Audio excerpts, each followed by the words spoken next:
Salut les cocktailers!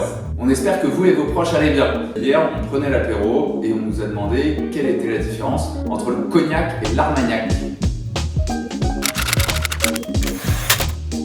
En effet, le cognac et l'armagnac, ce sont des eaux-de-vie de vin et on les retrouve souvent côte à côte sur les cartes des restaurants ou des bars. Terroir, climat.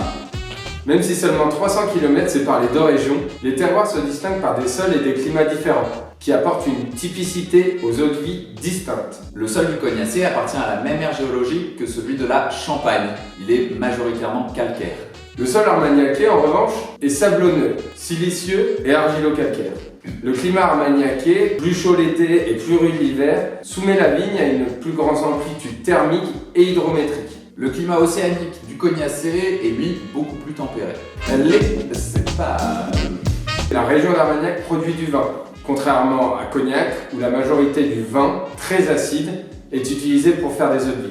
À Cognac, c'est l'Uni Blanc qui représente 97% des cépages utilisés sur le vignoble. En Armagnac, c'est seulement 55%, suivi par le Baco 22A, ou Baco pour les intimes, qui représente 35%.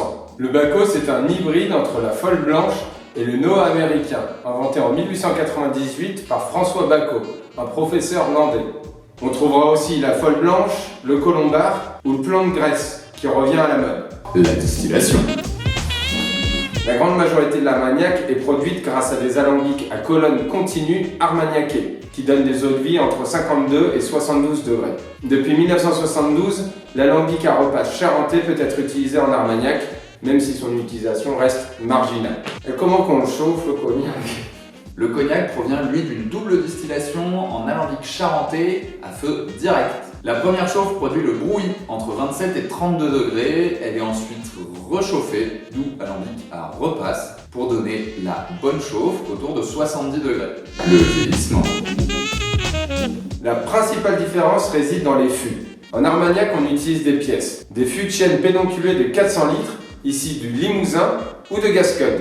En particulier les chênes noirs de la forêt de Montlezun, plus tanniques que ceux du Limousin. Pour le cognac, on utilise des fûts de 270 à 450 litres en chêne qui viennent des forêts du Troncé ou du Limousin. Différence 6. Le prix. Les mentions de vieillissement. La différence majeure reste les millésimes, qui correspondent à l'année de récolte du raisin. Les millésimes sont la marque de fabrique de l'armagnac. Au contraire, les millésimes sont beaucoup plus rares à Cognac, où l'assemblage est roi. La mention vieillissement indique l'âge de la plus jeune eau-de-vie utilisée dans l'assemblage. Elles sont quasi similaires, avec quelques différences. Pour un VS, en armagnac, ce sera une eau-de-vie qui aura vieilli au moins 1 an en fût. Pour Cognac, ce sera 2. Pour les VSOP, Very Special Old Pale, ce sera 4 ans pour les deux. Tout comme les XO qui correspondent à 10 ans de vieillissement. Pour le cognac, la mention Napoléon indique un vieillissement d'au moins 6 ans. Et donc, pour le cognac et l'armagnac, ce sont toujours des alcools bruns? Eh ben non. Pour l'armagnac, depuis 2005, on a l'appellation blanche. C'est un armagnac qui n'aura jamais vu le bois. La blanche d'armagnac, ça révèle des arômes fruités, floraux et très proches du raisin. Les produits dérivés. Vous connaissez tous le floc de Gascogne ou le pinot des Charentes? Non. Ce sont... Les mistels, ce sont des vins de liqueur obtenus par l'assemblage de jus de raisin et d'eau-de-vie de vin. Du cognac pour le pinot des Charentes et de l'armagnac pour le floc de Gascogne. Et après on fait vieillir ça en fût. On met ça dans des petits fûts. On met ça dans des petits Et on te fait vieillir ça combien de temps à peu près? Oh, à peu près 1 an. Un an. Ça dépend des catégories. Merci beaucoup pour Cette cette information.